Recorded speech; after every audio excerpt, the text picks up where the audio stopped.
I'm Jennifer Lyon-Bell, and I'm a filmmaker specializing in the intersection of two things that I think are very interesting: film and sex. I'm going to be teaching an erotic filmmaking workshop at Raindance, London, and it's called Fantasy Film: Design Your Own Erotic Film. As we all know, sex scenes are everywhere in all genres of films, but what I've learned talking to not only film students but also film professionals working in the field is that during their education, no one ever taught them how to make a great sex scene. So they wanted to know things like, how can you create a safe space on set for the cast and crew to be comfortable and for the performers to give you what they want to give you? Is it a good thing or a bad thing if I arouse the audience? How explicit should I or shouldn't I be in my scene? How do I use music? How do I know that my sex scene is supporting and enhancing the rest of my story? But most importantly, what they want to know is, how can I, as a director of photography or a director or a screenwriter, create a sex scene that is unique, that is memorable, and that's intense, and that it isn't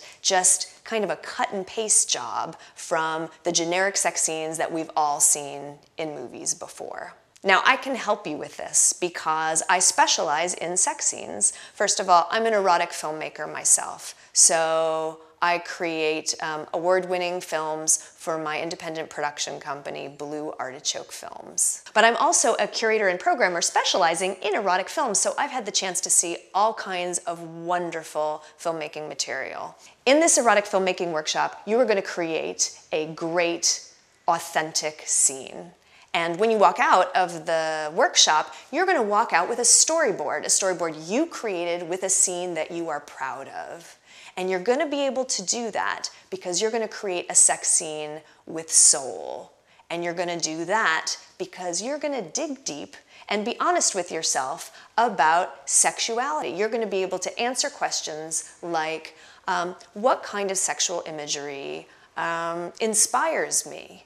And what kind of emotions do I associate with sexuality? And maybe most importantly, just what do I care about when it comes to sex? So when it comes to screenwriting for this genre, as is the case in most genres, you can make the choice to incorporate your own personal history and your aesthetics and use that to create a scene that feels grounded and that because of that has a lot of power. Privacy is totally key in this workshop. You don't have to share anything that you're not comfortable with. I totally get it. We're going to build trust together slowly as a group. So first, we're going to look at a lot of film clips together and discuss them. Then you're going to do solo exercises, writing exercises, and psychology exercises just for you. And then when we're comfortable, we're going to get together in small groups. And I teach this workshop a lot, and I've found that people give great feedback on each other's concepts and help make them stronger, so you're going to want that feedback from other people. And you don't actually need to be an official filmmaker to get something out of this workshop. You can be, but you can also be a person who's very interested in this topic and is never going to pick up a camera. The important thing is, if you're interested in this process, I think there's a real value in using the medium of film to explore the issue of sexuality, to learn to understand how sexuality, how rich it is, and how rich your own sexuality is, and learn something about yourself. And that can be something that you can take into your private life or into your other creative enterprises. It's fun, and I think it's quite freeing, actually, to be able to discuss these topics with other people. And I guarantee that if you take this workshop, you will see sex scenes in movies in a different way forever.